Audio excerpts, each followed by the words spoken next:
Hello and welcome. Federal government summons EU, UK, US, Canadian and Republic of Ireland envoys over joint statement on Twitter suspension, gives condition for the microblogging platform's operations in the country.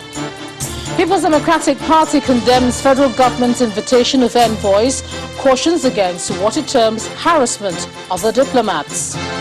The president challenges energy experts at the Nigeria International Petroleum Summit in Abuja to adopt innovative methods for hydrocarbon production in the country.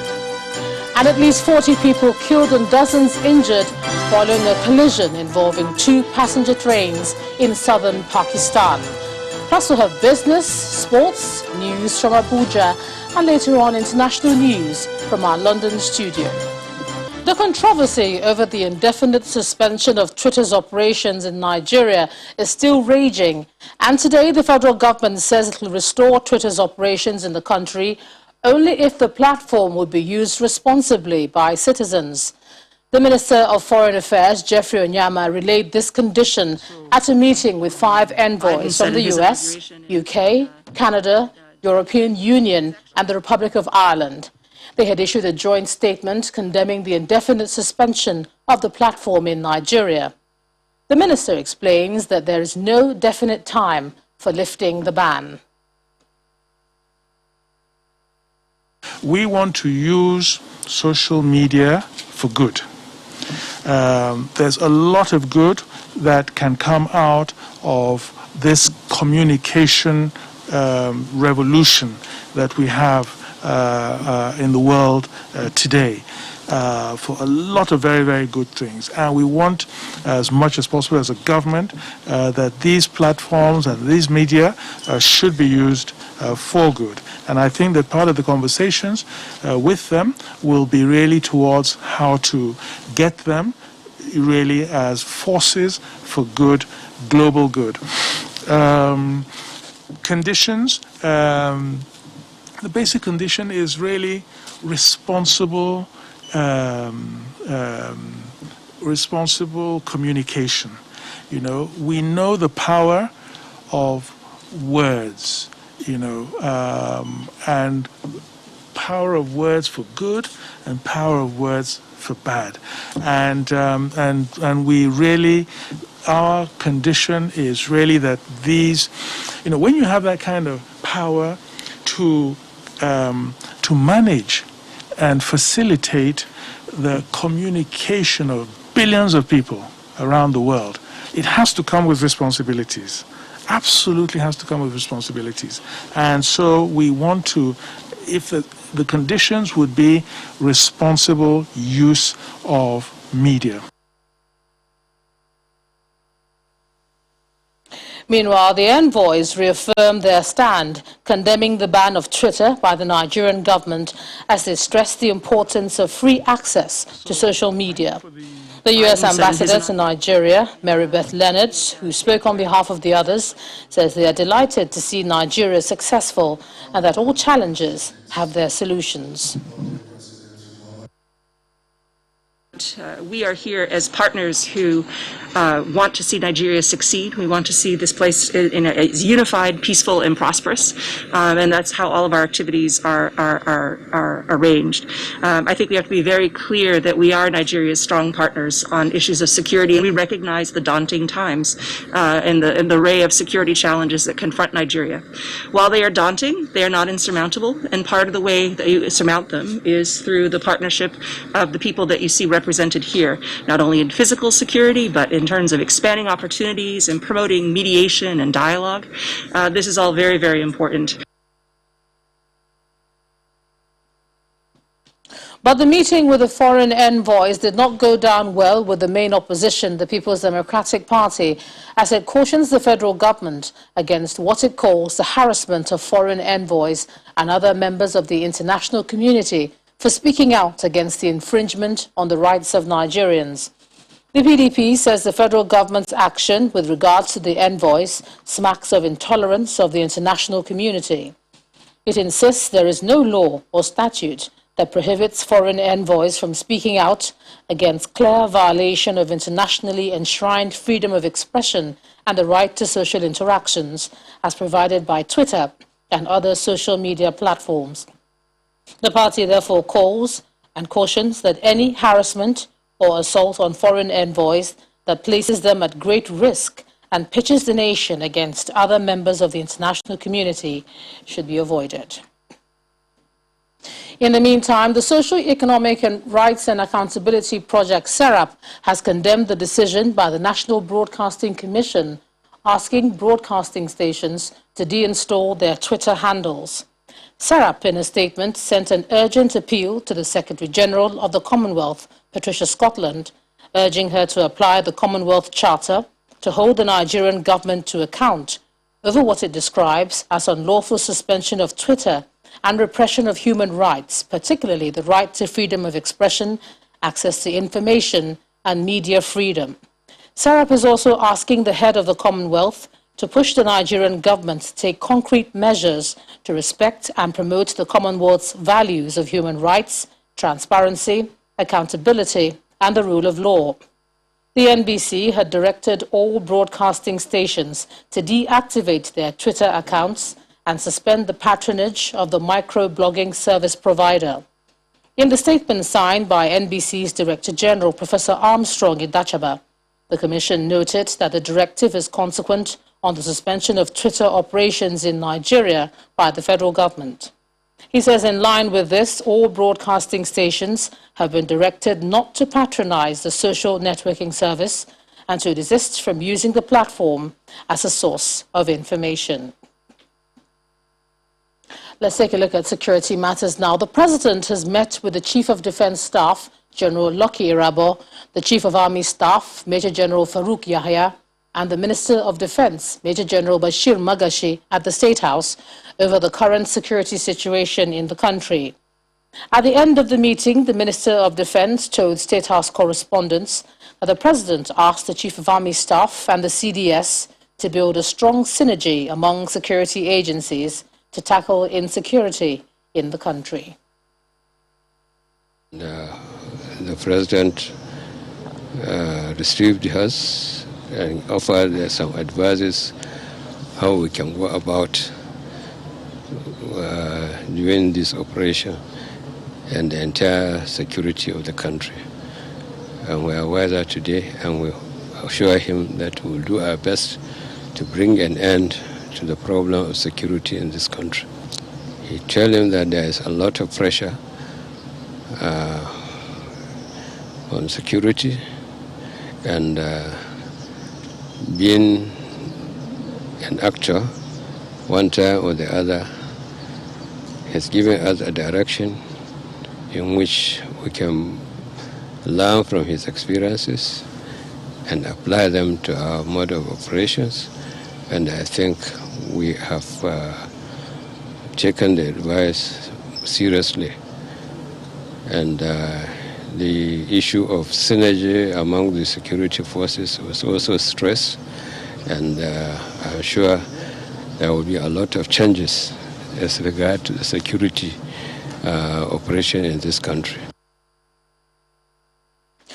Another measure being considered by security operatives to stem the tide of crime in the country is the suspension of spy vehicle plate numbers and issuance of tinted glass permits by the Inspector General of Police. The IG, Usman Alkali Baba, says criminals are using them to cover up their activities. He made the decision today at a meeting with senior police officers in Abuja and also directed that all roadblocks be removed and replaced with safer highway motorized patrol systems.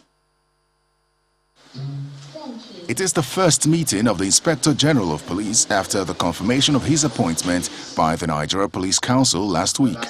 The police chief is meeting with senior police officers from across the Federation to evaluate and review the country's internal security strategies.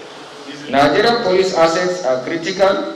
The police chief begins his remarks on a commendation note, applauding his officers for the successes recorded in the last 2 months. I wish to start by commending all of you for your sacrifices and for the great strides that you have made in stabilizing the security order across the nation. I'm glad to note that with your support, we have made significant progress in the attainment of our mandate, such that between April and May 2021, a total of 686 high-profile suspects have been arrested during various police operations across the country. The arrested suspects comprise mainly of bandits, kidnappers, and armed robbers. They also include the principal suspects involved in the attack on His Excellency the Governor Samuel Otong on the 20th of March 2021. But he is not just at this meeting for commendations. He issues directives. Henceforth, the issuance of spy plate numbers and tinted glasses permits are hereby suspended.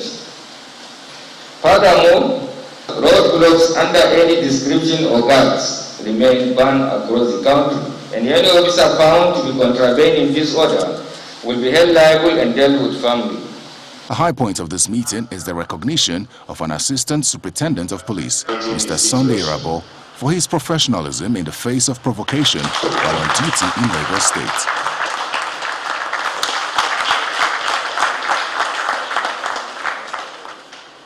The security meeting then goes into a closed-door session where the Inspector General of Police says issues around the June 12 celebration will be discussed.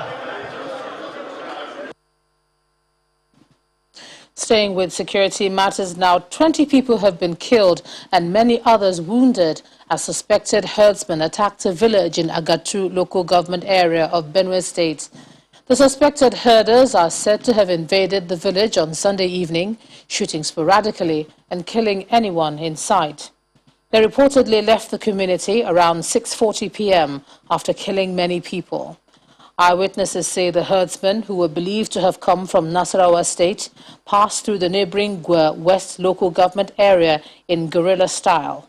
They took them unawares, and a high number of casualties is due to the fact that it was on a Sunday and most people were at home. The senator representing Oyo South Senatorial District in the National Assembly, Kola Balogun, and a former assistant director at the Department of State Services, Dennis Amakre, have been speaking about yesterday's deadly attack on Igongon community in Ibarapa local government area of Oyo State. Senator Balogun is asking the federal government to grant license to the Southwest Security Network, also known as Amotekun, to bear arms, while Mr. Amakre believes it's time for security agencies in the country to unmask the identities of the unknown gunmen responsible for the many attacks in the country in recent times. They were guests on our political program, Politics Today.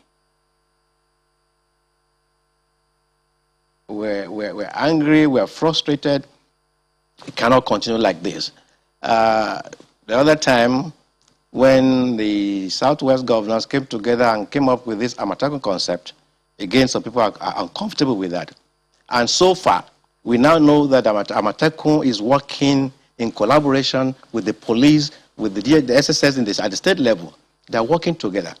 And so if the government, Southwest government, is now requesting from the IG to encourage these legal outfit, such as Amatekun, encourage them by granting them the license to be well equipped, just like every other security. Since the way they function, since their modus operandi is about cooperating and collaborating with other security agencies. Well, we've heard about foreign invaders that have come in the cover of being herdsmen.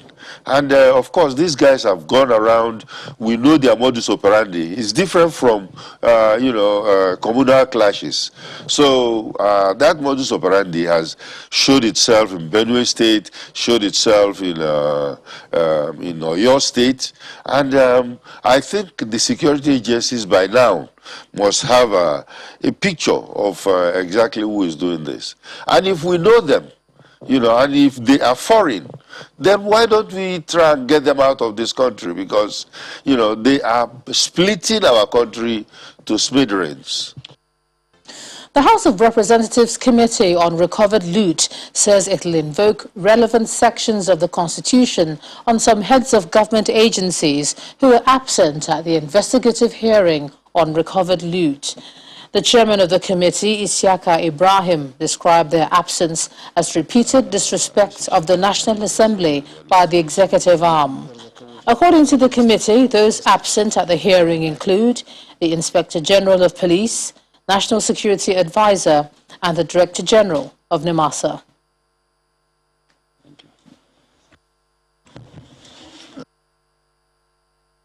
There are those that have gone through the Senate for confirmation. This is the National Assembly itself. So I'm worried when they are invited and the National Assembly is taken for granted in a case like this. It calls for a serious concern. And Mr. Chairman, distinguished honorable members, I want to appeal that this should not end here. If it amounts to raising it on the floor of the House, we should shut down the National Assembly if the agencies of government by Section 88 and 89, if they are not going to respect us by our invitation, then we don't need to be here. We don't need to be here. If we are to be tied, not to perform our functions, so what are we doing? The Governor of CBN, the Inspector General of Police, the National Security Advisor, and the Director General of NIMASA have between now and Thursday to appear before this committee. Otherwise, the Parliament, the House of Representatives, will invoke its power to deal with them according to the Constitution of the Federal Republic of Nigeria. In a few weeks from now, the protracted petroleum industry bill will be passed into law.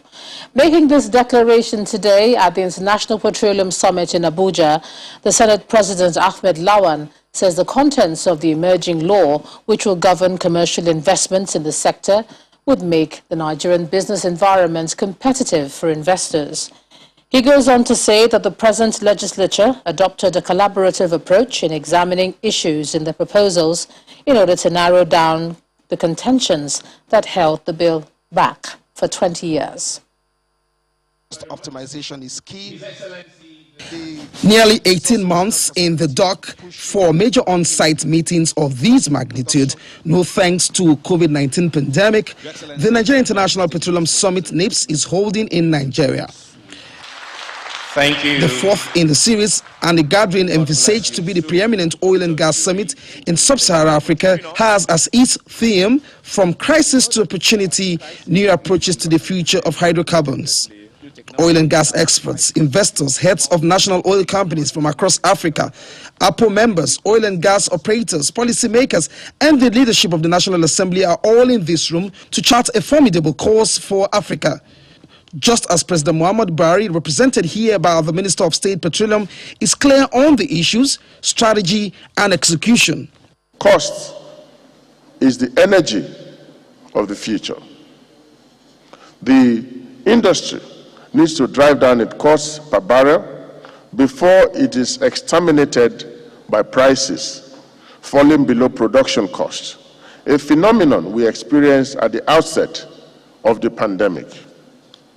Given that about 80% of the global energy mix by 2040 will still be hydrocarbon, we cannot turn our back yet on more exploration. Discovery of new fields is crucial. And we also need to address short-term opportunities using existing technology that can extend the life of mature fields. Whilst we are starting to see signs of resurgence of global economic growth, 2020 saw a momentum towards energy transition and some global reduction in demand for fossil fuel. Time is of essence if opportunities will count. But just how will that happen?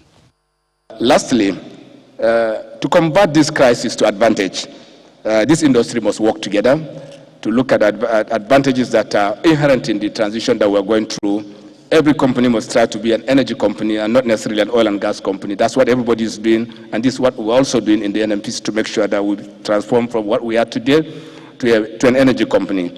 And to do this, you must automate, you must reduce your costs, you must be more efficient, and also you must be more collaborative in our approaches, and this is paying off for us.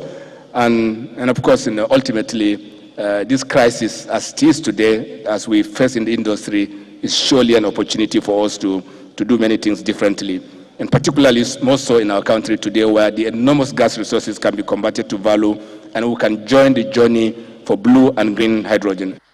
Interestingly, investment into Nigeria may stall if terms are not clear.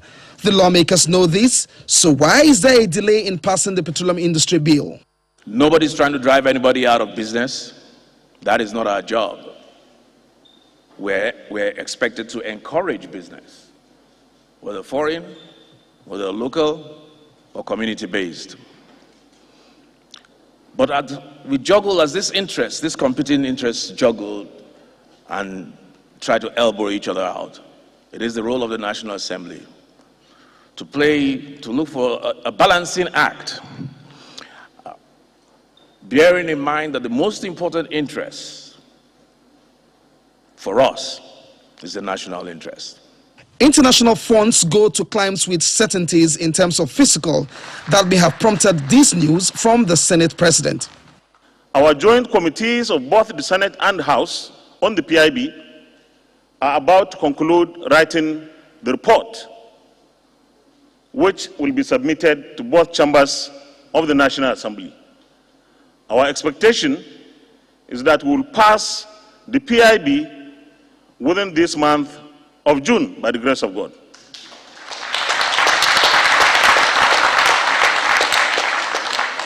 The conversation seemed to have started on a bright note, especially with the assurance of the passage of the over 2-decade petroleum industry bill. Nigeria has identified gas as a template for unlocking energy transition possibilities, so have many African representatives here signed up to. Olu Phillips, Channels Television News. Let's continue from Abuja, and here's Terry Ikumi. Terry? Hello, Ijoma. It's nice to see you.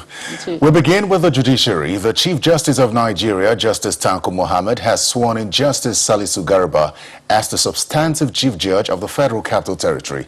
Justice Garba from Malumfashi local government area of Katsina State takes over from Justice Ishak Bello, who retired in January. He was called to bar in 1984 and completed his National Youth Service Corps in 1985.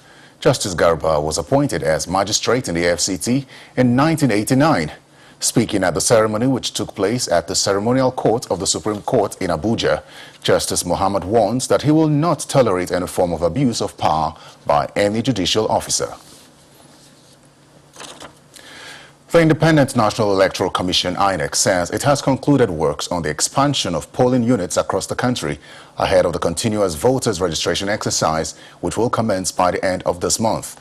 Chairman of the Commission, Professor Mahmoud Yakubu, stated this at a meeting with members of the Interagency Consultative Committee on Election Security, where the Federal Fire Service donated a new fire engine to the Commission in Abuja. According to the INEC chairman, the Commission will publish details of registration centers and procedures for online voters registration by next week, just as he assures that the federal government is taking measures to protect INEC facilities across the country against arson. When the news at 10 returns, Bureau of Public Enterprises signs agreement with UK-Nigeria Infrastructure Advisory Facility to execute project at state level. That's on Business News. Join us again.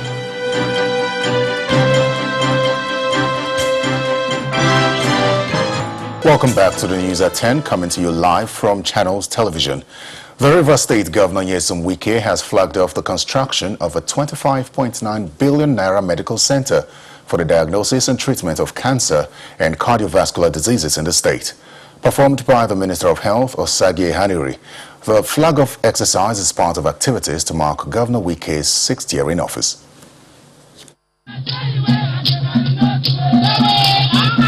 It's day 11 of activities on the checklist of the Rivers State government as Governor Nyesom Wike continues with multiple commissioning and flag-off of projects to mark his 6th year in office. The long day begins with the signing of contract agreement with Julius Berger PLC for the construction of a 25.9 billion naira medical center for the diagnosis and treatment of cancer and cardiovascular diseases. Any country can have. Then activities moved to a metropolitan Rumokuta community in Obiapa local government area, where the Minister of Health, Osage Ehanire, laid the foundation for the construction of the Center for Cancer and Cardiovascular Diseases. This project will augment assets that the federal government already has on ground to treat NCDs, and NCDs are non-communicable diseases, especially the cancer, and they will add great value to the efforts to reduce the prevalence. And the beneficiaries will not only be Rivers State, but the whole of the South and indeed Nigeria. Thereafter, Governor Wike leads the minister and other guests to the commissioning of the next project. And to the benefit of mankind. The Mother and Child Hospital was built by His Excellency Chief Barrister Nyesom Ezenwo Wike. The State Commissioner for Health describes the facility as world-class. This hospital is provided with several facilities of international standard. The other thing provided for this facility include IVF center, in vitro fertilization for those who are looking for babies. It is provided here. The River State Chief Executive says the hospital is a boost for women and children's health, affirming that all expenses on the project have been fully covered. This is government providing for our mothers and our children to improve on the health care. It's for you to look at what we have done, whether we have done well. It's for you. Nobody can say, the Qatar cannot say, we are owing a dime, we are finished paying everybody. The River State government says it considers these projects bold attempts to boost infant and maternal health, as well as demystify the diagnosis and treatment of cancer and related diseases in the state. And that's all from Abuja. Back to Ijoma in Lagos. Thank you, Terry. Total Grace Oil and Gas, a subsidiary of Total Grace Group, has unveiled 4 filling stations to serve customers within Ibadan metropolis in Oyo State. At the commissioning of the stations, the Chief Executive Officer of Total Grace Group, Mr. Henry Akindro, said the decision to build the facilities is to make products readily available and improve access to customers.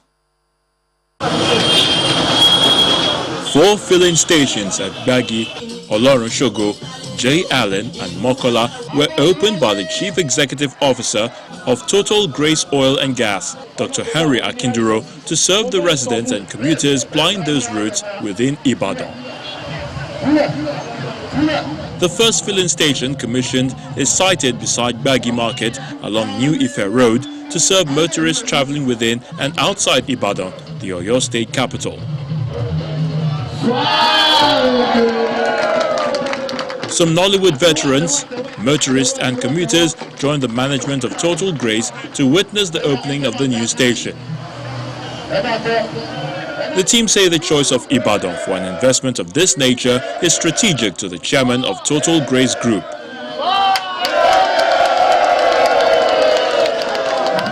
We want to make our business to be very close to all our customers. So we have the plan that every section of the city has a branch of our filling stations, so that it's very easy for people to access the service that we are giving to the community. That is the reason we decided to multiply the number of filling stations that we have, both in Ibadan and other states. We started our business here, and we understand the system in Ibadan, and we know that there are a lot of unemployment in Ibadan. So creating more employment for the people that are not employed, we have to increase the number of investments we have in that environment. That's the reason we want to invest heavily in Ibadan, to reduce the number of unemployment in Ibadan. To make sure that we promote the business. According to the finance director of the group, the impact of the investment on lives makes it worth the effort. We are doing this to make sure that we promote the business and then to help people. Let me just give Ibadan a figure. So in Ibadan, we have about 10 in Ibadan. Total Grace Oil and Gas was founded in 2003 and has grown over the years with a staff strength of about 500 workers. These 4 filling stations sum up the number of facilities owned by Total Grace Group to 10 within Ibadan. For the rest of the business news, here's Anne Wilder.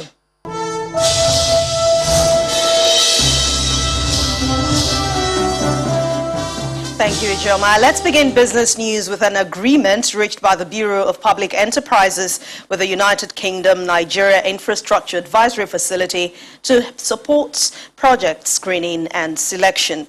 According to a statement by the BPE, the support will enable the agency deliver infrastructure projects under the public-private partnership model.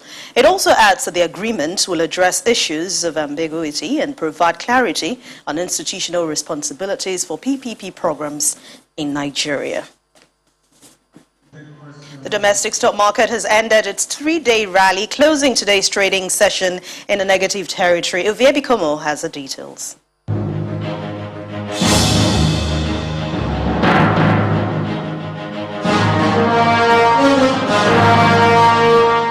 Just when the equities market was celebrating the positive sentiments which dominated 4 sessions last week, its key indicators kick off the second trading week of June with a negative close, no thanks to renewed profit-taking by some investors. Over 20 billion naira, that's the amount lost to the sell pressure from 28 equities across 4 out of the 5 key sectors of the equities market, but also reflects a marginal 0.10% drop on the all-share index. The loss recorded today was mostly dominated by big banks such as GT Bank and Zenith, as well as consumer and industrial good giants GlaxoSmithKline, Honeywell, and Lafarge. However, the insurance sector recorded the most significant loss on the sectoral performance chart. Meanwhile, share price of Morrison, which topped the gainers list on Friday last week, retained that position ahead of 12 other advancers. Julie PLC led 27 other losers with nearly 10%, while the trio of FBN Holdings, WAPIC, and CHAMS are major contributors to more than 200 million shares traded today. That's all for the stock market report. I'm Uvie Bikomo. And that's business news tonight. Thank you for watching. I'm Anne Nwawadu. The rest of the news at 10 continues now with Ijoma. It's so easy, so simple. Dial *894# now to experience it. You first, First Bank. Thanks, Anne. Still ahead on the news at 10, at least 40 people killed and dozens injured following a collision involving 2 passenger trains in southern Pakistan. Plus other international news from our studio in London. Do join us again. Welcome back. At least 40 people have been killed after 2 passenger trains collided in southern Pakistan and dozens were injured in the accident. Here's Simon Pusey with more international news in Around the World in 5. Good evening and welcome to the Channel Studios here in London with your international news around the world in 5. 2 passenger trains have collided in southern Pakistan, killing at least 40 people and injuring dozens more. Officials said that one train travelling in Sindh province had derailed and landed on another track. A second train, packed with passengers, then collided with it and overturned. Rescue teams took the injured to nearby hospitals, and it is thought that several are in a critical condition. Pakistan has seen a string of deadly train accidents over the past years. Between 2013 and 2019, 150 people have died in such incidents. Prime Minister Imran Khan said he was shocked by the accident and promised a full inquiry. It is not yet clear what caused the derailment. Major Indian states that have been virus hotspots are easing restrictions as COVID case numbers continue to fall. National capital Delhi and financial hub Mumbai are among the cities that are opening partially. It comes in the wake of a crushing second wave that saw hospital beds, medicines and even oxygen run short as cases spiked and deaths rose.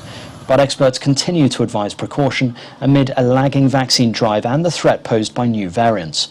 India has administered more than 230 million jabs of COVID vaccines so far, but less than 4% of its 1.4 billion people have been fully vaccinated. Colonel Assimi Goita has been sworn in as Mali's interim president. It's been a fortnight since he removed the transitional president and prime minister in a coup, the second he's engineered in 9 months. Work with ECOWAS. Last week, leaders of ECOWAS joined the African Union in suspending Mali's membership, calling on the military government to adhere to an 18-month transition towards presidential elections in February 2022.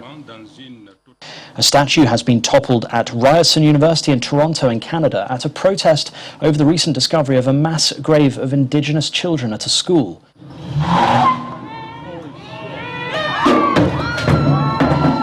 Egerton Ryerson is deemed one of the architects of Canada's controversial residential school system.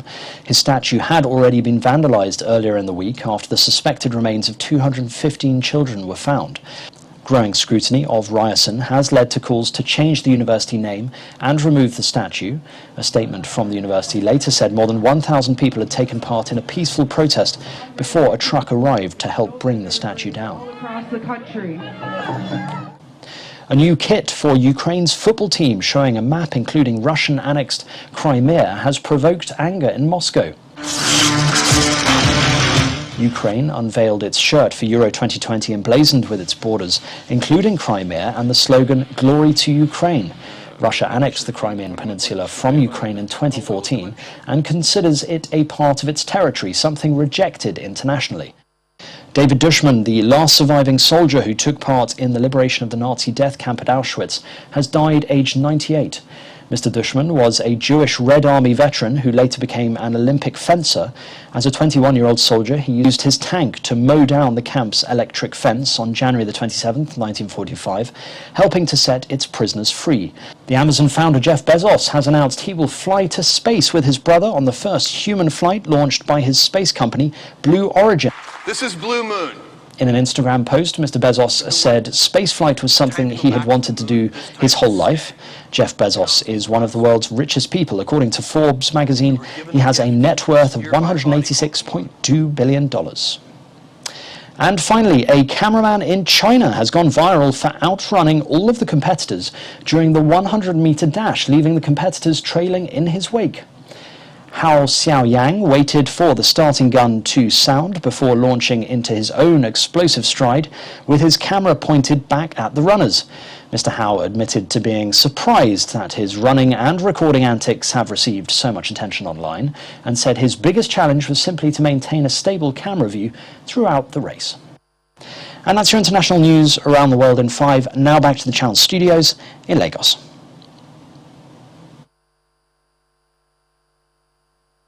Many thanks, Simon. Coach Gellert Roy will try more fresh legs for tomorrow's international friendly against the indomitable Lions of Cameroon, as both sides will once more battle it out in Vienna for the second time in less than a week. The 5-time African champions Cameroon edged the first encounter 1-0 on Friday, courtesy of a 36th-minute strike by Andre Nguiza. And that's sports news.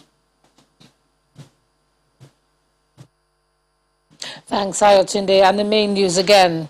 The federal government today summoned the EU, UK, US, Canadian and Republic of Ireland envoys for a meeting over their joint statement on Twitter's suspension. The Minister of Foreign Affairs, Geoffrey Onyama, also gave a condition for the microblogging platform's operations in the country. But the main opposition, People's Democratic Party, condemned the federal government's action and cautioned against what it termed harassment of diplomats. That's the news at 10 tonight. Thanks for staying with us. I'm Ijoma Onyato. Good night.